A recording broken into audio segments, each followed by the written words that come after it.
Hello, all colleagues and friends here at the annual meeting in Davos, and also all of you who are watching us online. I'm Mirek Dušek, Managing Director at the World Economic Forum, and it is my pleasure to welcome here with me on this stage Varsen Aghabekian, Minister of State for Foreign Affairs and Expatriates of the Palestinian National Authority. Minister, a warm welcome. I'm so happy that you are here. And I'm very happy that we are meeting in a situation where we now have a ceasefire. There was also the release of hostages after so many months of suffering. I just wanted to tell you, we have for us here the situation in Gaza. The humanitarian situation in Gaza has been very much on the agenda. Also the larger situation in the Middle East. I'm very happy that we can have this conversation with you. We've also had here the Qatari Prime Minister, other Arab leaders addressing the situation also overall in the region. We also heard here from Israeli President Herzog.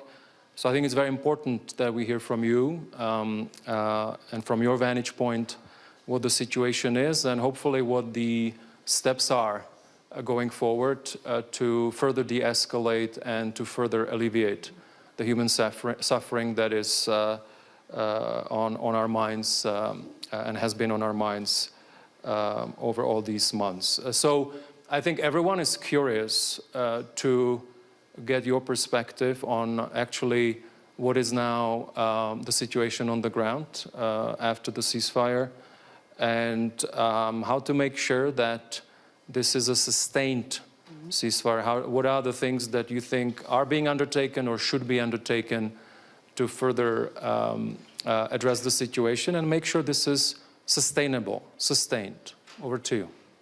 Well, thank you very much for giving me this platform. And today, what we have witnessed in Gaza is, of course, nothing short of a catastrophe of a massive extent. And we can only detect the enormity of what happened in Gaza once we are in Gaza to really assess on the ground.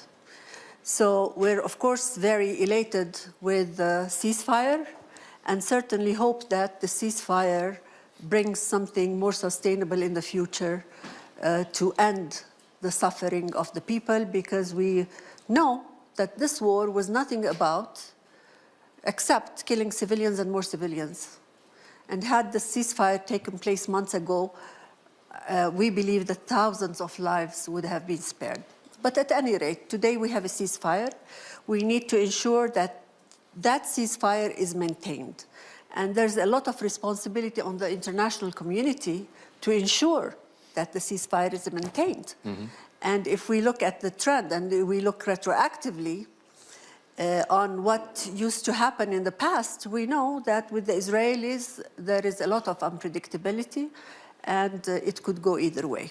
Mm. So the international community has a role in ensuring that the articles in the agreement are maintained, they are respected, and that there is monitoring and accountability irrespective of who violates. Mm-hmm. Mm-hmm. What we expect to happen in Gaza today is immediate relief and emergency efforts to help traumatized people. Mm-hmm. These people have been traumatized not only for the last 15 months, but even before with the de-development in Gaza. These people were under a brutal siege for so many months, mm-hmm. and then compounded with the brutal aggression by the Israelis.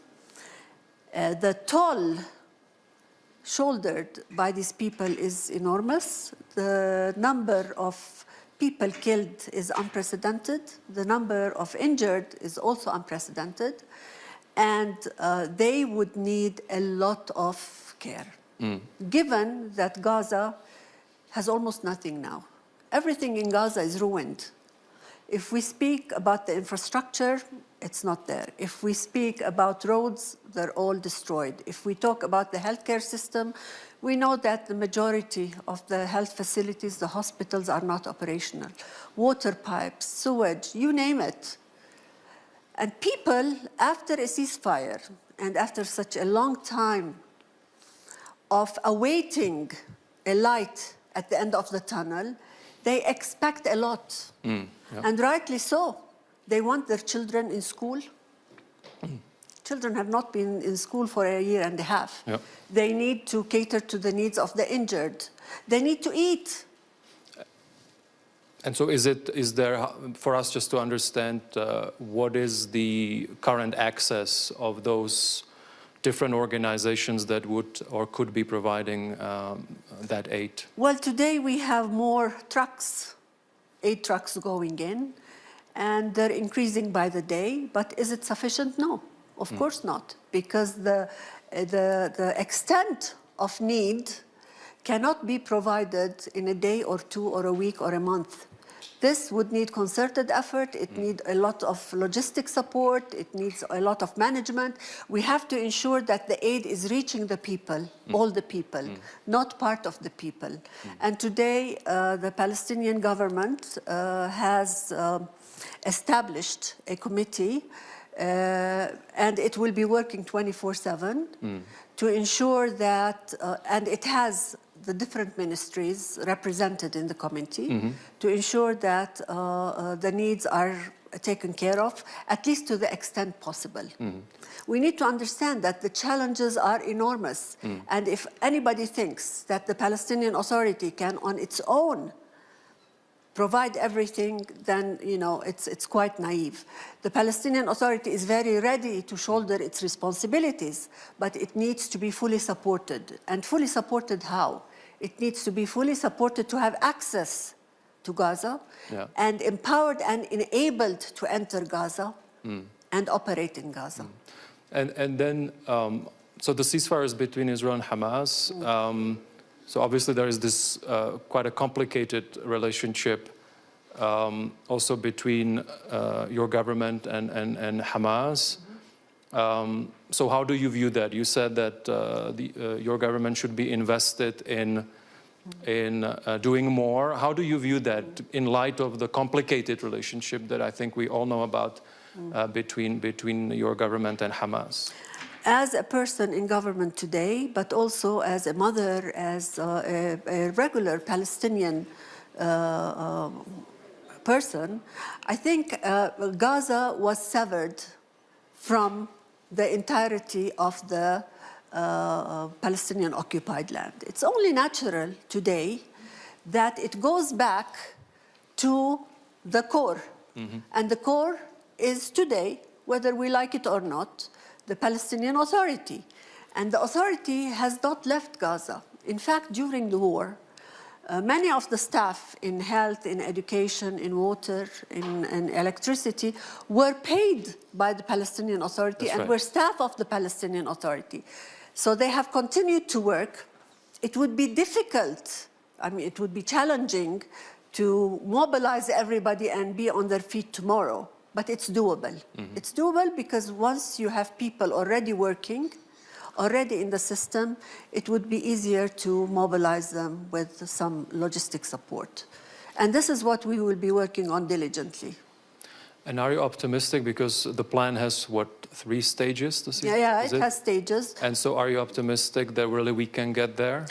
We have to stay optimistic because for us Palestinians, optimism is not a choice. It's not an option. It's a must. Yeah. Because we cannot resort to helplessness and hopelessness. Okay, we have a deal. The deal has guarantors, it has to be, and we would like to move by the deal articles to ensure that first and foremost we cater to the needs of our people. These are our people and they need all the help we can provide. And we will not shy away from pressing and ensuring that we can provide them with whatever is possible at this specific time. Maybe just for us, just still more granular vision of what's happening on the ground. So are there already convoys that are going in as we speak? Yes. And from which Yes, yes. from which direction, so that we can imagine what is taking place? There are convoys going in, and we see them increasing by the day. But as I said, it's not enough. We need maybe 10, 20, 50 times more than what is getting there. And we need to have plans on the logistic management issues to ensure that people are getting at least, sustenance before we talk about something else. And then, of course, we need to go through all these steps, and hopefully, as you said, this will be successful. I really hope so. Then when people talk about the reconstruction, obviously there is huge damage. In addition to the human suffering, there is huge damage. With your government, how do you see this taking place in the future? What is your message to the different international stakeholders and also regional stakeholders? How do you imagine this would be implemented? You mentioned the committee, for example. I think my main message is that we are ready. Maybe we're not 100% ready, but we're doing our homework. And this has to be done with Palestinian hands, but with technical and financial assistance from the world at large. The destruction in Gaza cannot be shouldered by one entity. There's such a massive destruction, and the extent of needs, the enormity of the needs will require a concerted effort from everybody, from international organizations, from various countries, to chip in and come to the rescue of the people in Gaza. So we would start with relief efforts. You need to start feeding people. I mean, 90% of people are under famine. Of course. And the children with far-reaching effects, you can imagine the trauma under which these people are, and the mental health issues and the mental health care that will be required by these people. These people expect to go back home. What home? Everything is destroyed. I mean, it will hit these people. It is one thing being under bombardment for 15 months, but it is another thing to see the reality on the ground the day after. And this is when it will also hit them very hard. And we need to be there, us and the international community and the world at large. The world at large that gave Israel the opportunity to continue with whatever it was doing for 15 months, and we all know that it was stoppable. And Madam Minister, on the governance, future governance of Gaza, because it is linked to also then reconstruction, but also some of the relief efforts, what is your vision from your government? Obviously, there are all kinds of visions, but what is your vision, so for us to understand where you would like to take it as the Palestinian Authority? Again, the Palestinian Authority has a vision on a reconstruction plan. There's a vision for one Palestine, but there's also a component, a big component on the reconstruction of Gaza. And it entails, there are pillars for this vision in its entirety. And the pillars are, first of all, you need to unify the two parts. You need to unify them in practice. You need to unify them in administration, in operation. And we need to build our vision for Palestine and specifically in Gaza on principles of transparency, on principles of rule of order, on principles of one command, on principles of one law, one weapon, one line of communication, and so forth. And there is what is called the Gaza Reform and Rehabilitation Plan, Gaza Rehabilitation Plan. We already have it ready.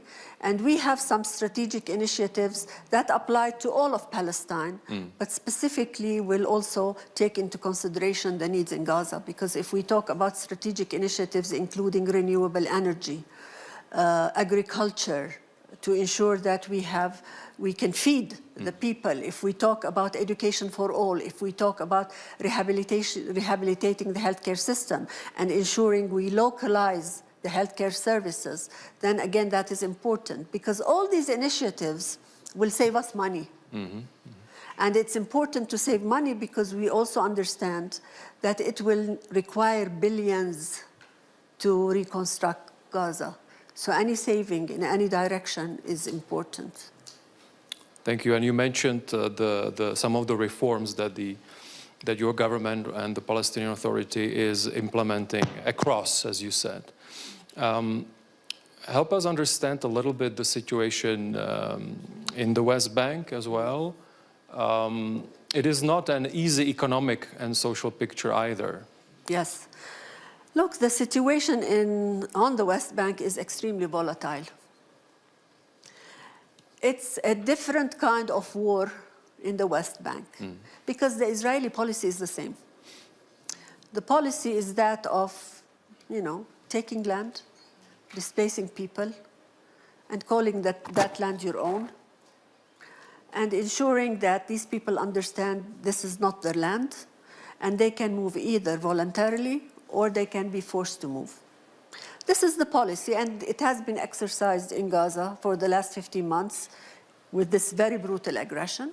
But on the West Bank, it's a different kind. The policy is the same, but different kind in terms of slowly pushing people outside, slowly grabbing land and more land. And we've seen it for the last 35 years. Land is grabbed, confiscated, and then more land is grabbed and confiscated. And today, the people in the government in Israel don't shy away from saying this. Before, maybe it was done, discreetly. Today, they go out and put maps about taking more land, not only land on the West Bank, but beyond the West Bank, going to Jordan, parts of Syria, Lebanon, Iraq, reaching Saudi Arabia. So this impending and the looming annexation is a big threat. And it is enabled by the settlers and the unleashing of the settlers that suffocate our lives day in, day out. So the settler activities, the increasing annexation, being vocal about annexation, the poor economic conditions, our laborers have not had work for the last 15 months. We have about 250,000 laborers who used to work in Israel. They cannot access Israel. They can't access Israel. They have not had a penny going in their pockets for the last 15 months. And you can imagine all of this compounds the problem on the West Bank, let alone what is happening in East Jerusalem. The issue of prisoners. In the last 15 months, the Palestinian prisoners detained in Israeli detention camps has doubled. So no matter how you look at it, it's quite problematic. But we count on international law. We count on our right, because I cannot be suffocated and I cannot be reprimanded when asking about my right. International law and the ICJ ruling and its approval at the UN says that this is an illegal occupation that needs to be dismantled in a year's time. Now, it might not be dismantled in a year's time, but we need to see steps moving forward towards its dismantlement. And this is the responsibility of the free world that says it's a free world and respects international law to move ahead with it. It's enshrined in international law. And if we, as a free world, accept annexation and breach of borders and grabbing more land in Palestine, then that's a breach of international law. And Madam Minister, in terms of the economic picture, do you think that with now the ceasefire, because the situation economically and socially is worse than it was, yes, let's say 2 years ago, so are there any initiatives, particularly if there are stakeholders outside, be they governmental or private sector, particularly on the economy in the West Bank, that you would like to point to for the immediate future? Despite the gloomy situation, and we've seen this in the past in Palestine, yet we remain hopeful because the economy can be revived. But to revive the economy, you need some political stability. you need to have access. You need to be able to move freely. So if there is a political track that will take us, a genuine political track with a time frame that will take us into that direction, then the economic issues will synchronize.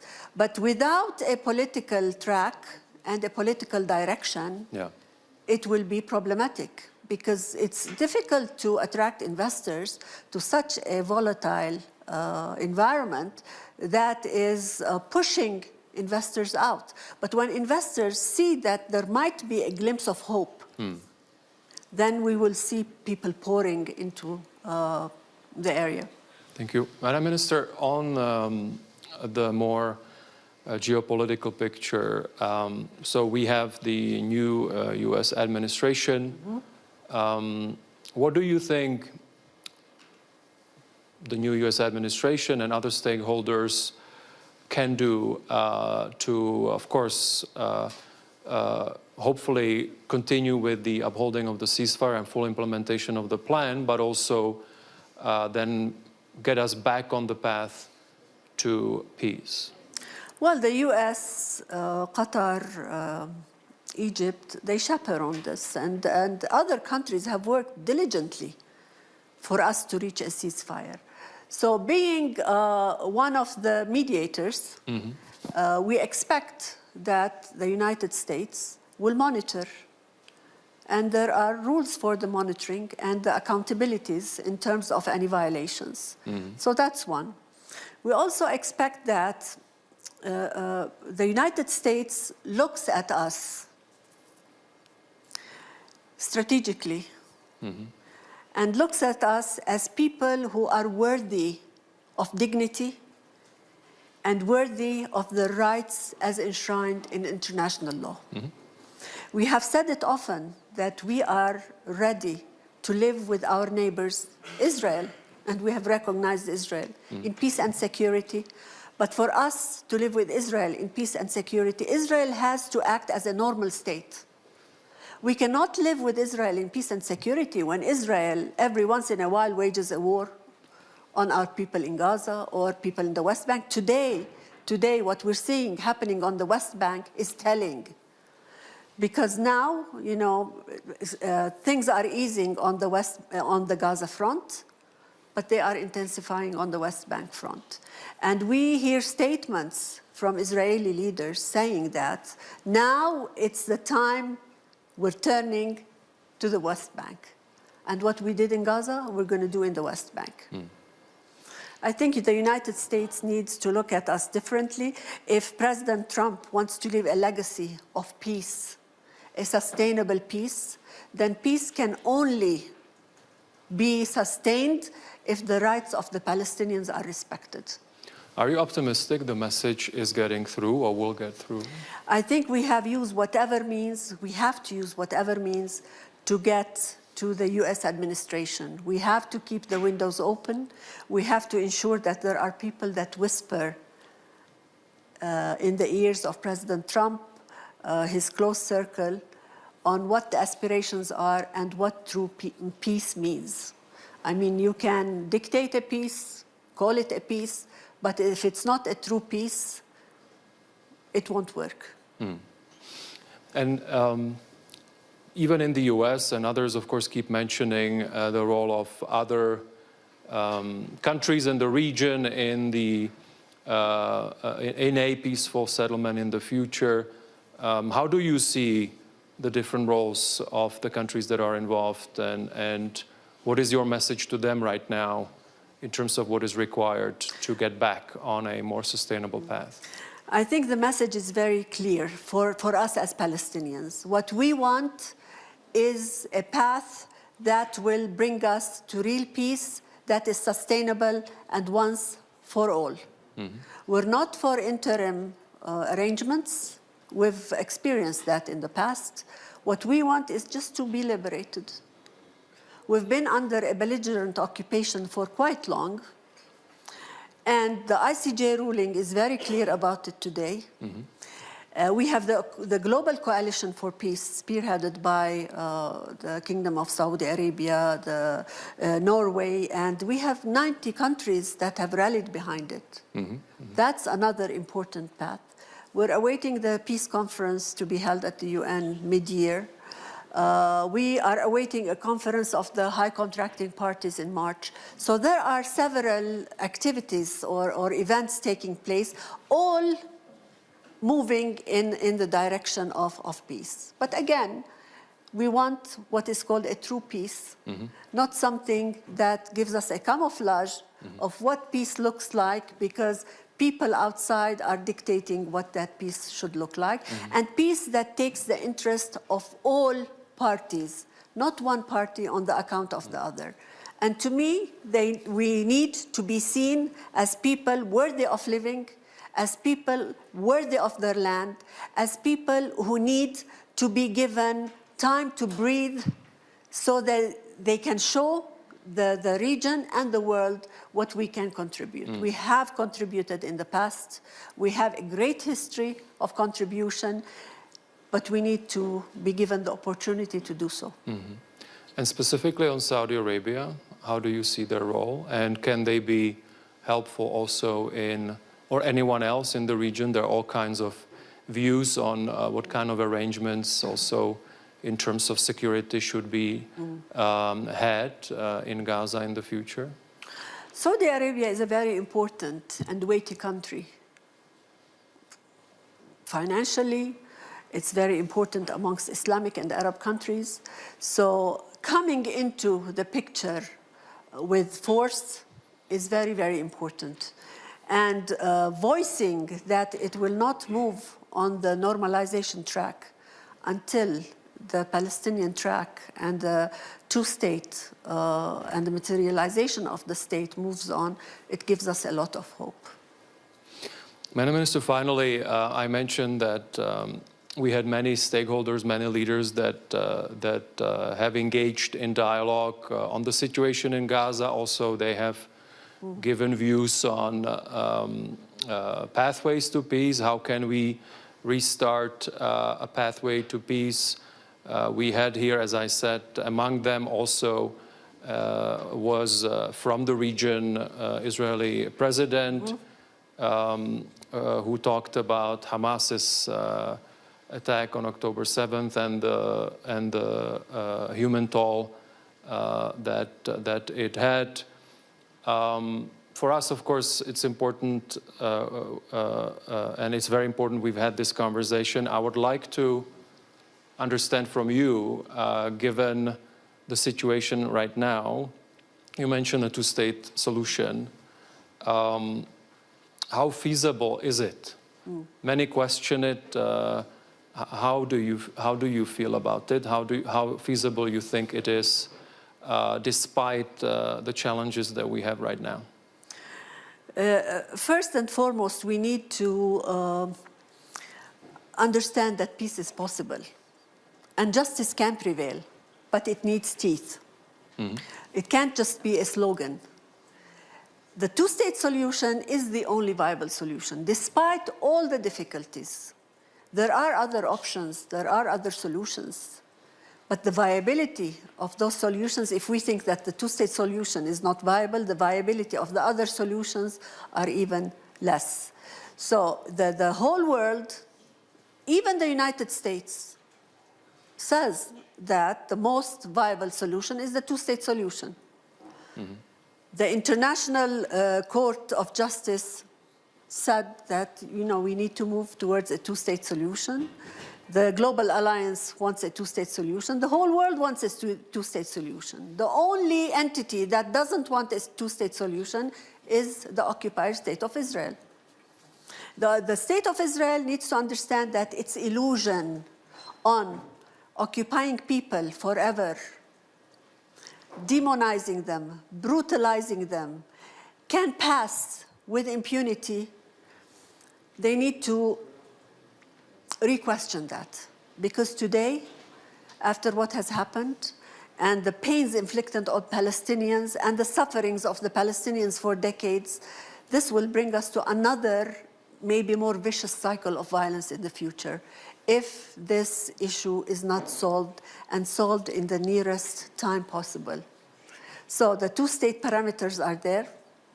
What we need is a genuine path that takes us with a specific framework on the two states and a monitoring mechanism that puts the players into account. Madam Minister, thank you. You, at the beginning, mentioned the word hope. I think it's very important. We are meeting here at a very sensitive time. I think hope is maybe something that is not on people's mind because it's really just a small installment in terms of where we need to be. But I really hope that if we have this conversation in a year's time, that we will be in a completely different situation where some of the things we've discussed, maybe I will not be asking you about the feasibility of the two-state solution or being very careful about even saying that maybe there are pathways to dialogue. I guess this is a testament of where we are right now, but to your point on hope, I do hope that we will now, this is the bottom and we can go only upward from here. So thank you so much for sharing. Thank you so much for being here. All the best. Thank you.